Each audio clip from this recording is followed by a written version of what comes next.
සියලු දුක් මැනවින් දුරුවන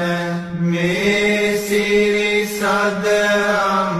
පවසවදහල යම් කෙනෙකුන් වෙත සොඳුරු සිරිය ඇති ශාක්‍ය පුත්‍ර වූ අංගීරස වූ අපගේ ගෞතම බුදු සමිඳුන් අට